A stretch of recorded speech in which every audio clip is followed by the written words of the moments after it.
Tape's rolling, waiting for speed. I'm waiting for the table. We have speed. Well, Nick, as they say, once a director, always a director. But now you are in the position of having to be interviewed.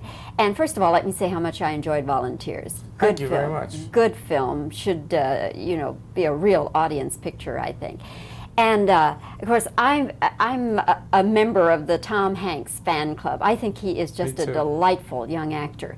The first time I saw him, the thing that came to mind was Jack Lemmon. I don't know, there's something a little bit the way he looks physically and just the kind of the way he handles himself on screen. I'm wondering, did you have any such comparative ideas? It may be very dull of me, but I didn't. It never occurred to me that he was anybody but him, and that's what I fell for.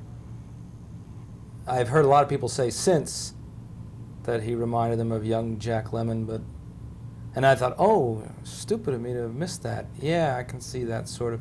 But I really didn't at the time. I admired his charm and the effortless way in which he sort of concealed a great deal of professionalism.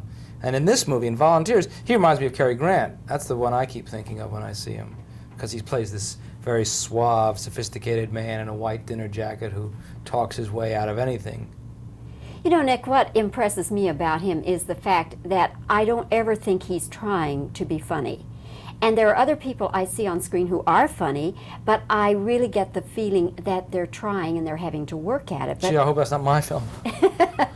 No, but I mean, with Tom, what do you think makes him funny?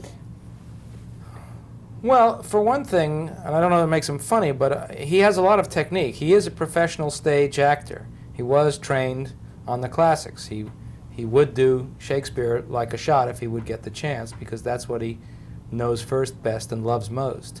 And it's like how you learn to play the piano. If you learn to play the piano classically, and learn to read music, and learn to sight read, then you can play anything. But you can't go the other way around. At least, you can learn to do riffs and improvs and spin-offs, but you'll never be able to sit down and sight read the music. You've got to master the basics. He's mastered the basics.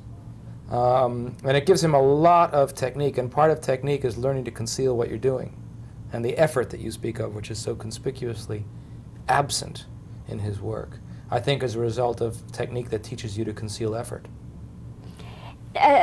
Just to compare him, or at least to talk about John Candy a little bit. Now, John is a wonderful improvisational actor, isn't he? He's just wonderful. I look at him and start laughing. Yeah. In this movie, is his part exactly as it was written? Yes. That always surprises people because the movie seems very spontaneous.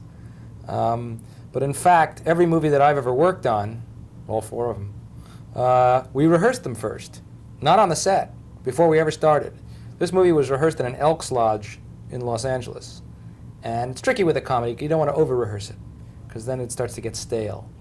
But everything that we wanted to try putting in the movie, we tried in those rehearsals. It's not that it never happened on the set, but we weren't even, at that point, really looking for it to happen. We were just trying to make the best of what we had done in Los Angeles, and we would adapt it to the environment, and nature and so forth. And we played scenes that didn't have elephants, and we didn't know we were going to get elephants, and we got elephants, and you could play scenes with elephants and so forth. But basically, John Candy did not improvise in the movie, even though it feels like it.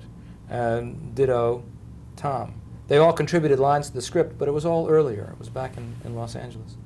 I think the actor who's going to be talked about a lot is Getty Watanabe. Getty Watanabe, yes. Yes. Did he surprise you? He surprised me completely, because when I first read the role, I hadn't a clue who was going to play this. And I interviewed many, many actors for the part, and I couldn't find... I didn't know what, it's like buying a gift for a friend. You don't know what it is, but you'll recognize it when you see it. And I really discovered him from a Stephen Sondheim album called Pacific Overtures. He was in the original Broadway show, and he sings my favorite song in Pacific Overtures. And there was a quality in his voice, and I said, who is that? Then I discovered he'd been in a movie called 16 Candles, and I went and saw that. I didn't really like him in the movie. I didn't like the person he was playing in the movie terribly much, but I got interested in meeting him, so I flew to New York and met him, and it was love at first sight. I think he's just dynamite in the film. Yeah, he's like Puck from A Midsummer Night's Dream. He's that sort of sprite that kind of bops around and keeps everything moving. I know Mexico pretty well because, being a Texan, I've had many opportunities to go there. And when I heard that you were making the film there, I thought, holy Moses, all the things that happened to one in Mexico as far as the terrain and out there in the boondocks and all the close encounters with the snakes and heaven knows what else. Did that actually get in the way of the film at any time? Truth? No. The only thing that happened to us was that it rained a lot in January. But I think Mexico worked for us. The place we shot in was called Little China by the natives. And when we took the Thai families down from Los Angeles to be in our Thai village, they were amazed at how much it looked like Thailand. And we had nothing but a great time for 3 months. Occasionally somebody would come down and get sick for 24 hours, but nothing major. The only thing that really loused us up was the rain, and that we would wait around because December had been real nice and lovely, and then January, it's as though somebody had punched a button up there, and there are scenes in the movie that are shot in rain where you can't see the rain. It's that heavy, huh? It was, well, or that light. Oh. I mean, the way we lit some of the scenes was to try to disguise the fact that it was raining when they were shot. Well, Nick, I'll tell you again, I enjoyed the film. I hope it does really well for you. Thanks very much. And look forward to talking with you again sometime. Well, if they ever let me work again, I'll be back. Don't worry. And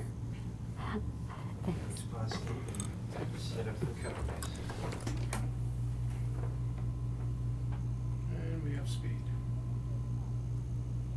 When you first saw Tom Hanks, did he remind you of anybody? He reminds me of Jack Lemmon.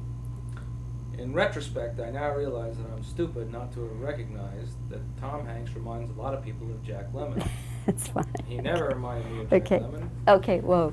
Oh, all right. Sit back, please, in the chair a little more. Okay. Get rid of the shadow from the desk. Okay, It's a got it. low cut. That's Okay, I'll take that question over All again. right. Yeah. Okay. He is, okay, are we still rolling? Yeah. Yeah, Still rolling. okay. When you first saw Tom Hanks, did he remind you of anybody else particularly? Jack Lemmon.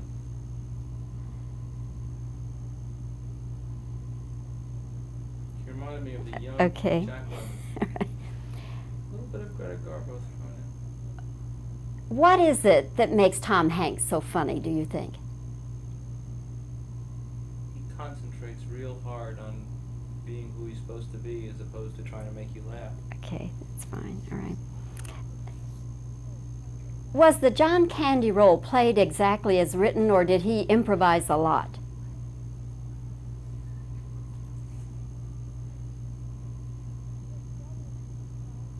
Did Getty surprise you?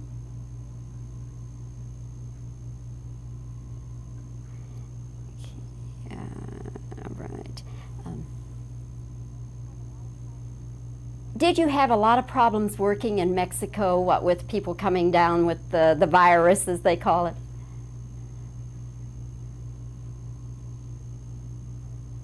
Okay. All right, just some reactions now. Should I tell stories?